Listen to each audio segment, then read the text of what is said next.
For my final project, I decided to focus on a region that was not discussed greatly in the textbook, and a region that I really knew nothing about prior to researching, and that's the region of South Africa.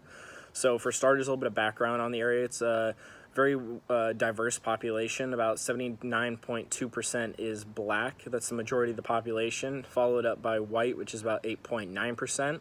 And following that is about 2.5% Asian, and finally approximately 8% is a mixed race of people from all over the world.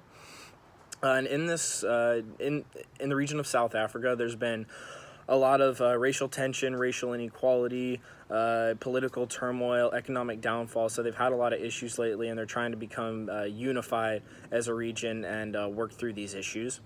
Now, going on to the communication side of things, I found that the greetings in South Africa are very similar to here in the U.S. When people meet each other for the first time, they maintain eye contact and shake hands. And then for individuals that know each other better, friends, family, people you've met before, hugs are also allowed. I also found something interesting. This happens more in the business and political side of things, but when men meet women, the men tend to wait for the women to extend their hand first before they extend theirs. In addition to greetings, there's also some basic etiquette to know about the South African culture. One is respect is highly valued, whether it's in communication, any kind of social interaction. People from South Africa will give others that they're talking to respect, and they expect to have it in return. And in their culture, elders deserve the highest amount of respect. They've been around for a longer time. They are wiser because of their old age and what they've been through, and so they deserve the highest amount of respect and to be listened to the most. Next, I had some do's and don'ts. I picked one of the most important that I thought from each. So the first is do. Face-to-face interaction is something that you should do if you're trying to communicate with someone from South Africa. While you can do it with technology, over FaceTime, over video, text, email, things like that, it's better to do it face-to-face where you can see someone's emotion, and then you can see that comes with the level of respect, making time to talk to someone face-to-face. One of the don'ts was avoid criticism of any aspect of South African culture, regardless of foreigners that are very well versed in their history, what's going on.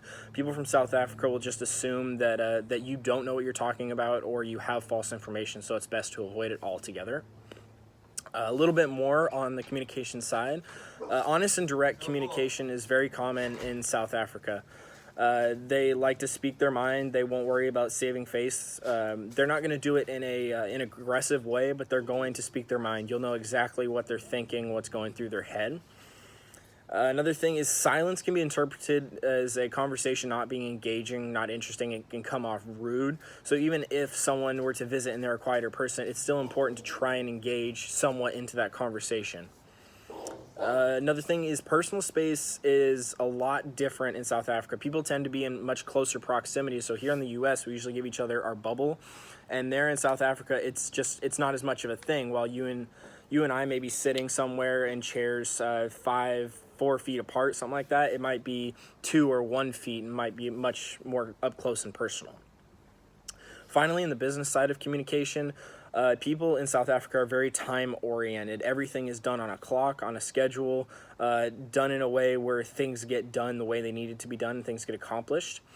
Meetings are conducted in the same way of time orientation. Certain things are done at certain periods of time to reach an overall goal and make sure that success happens. And finally, criticism is a very touchy thing and in the business world. So if someone were to criticize, whether it is someone from South Africa criticizing someone else from South Africa, or especially a foreigner criticizing someone from South Africa, it's important to direct criticism at an idea rather than directing it at a person to not come off rude. So I had a chance to learn a lot about South African culture. In my paper, I discussed it a lot more, but I really enjoyed it. And I hope you had a great Thanksgiving. Have a great Christmas. Thank you.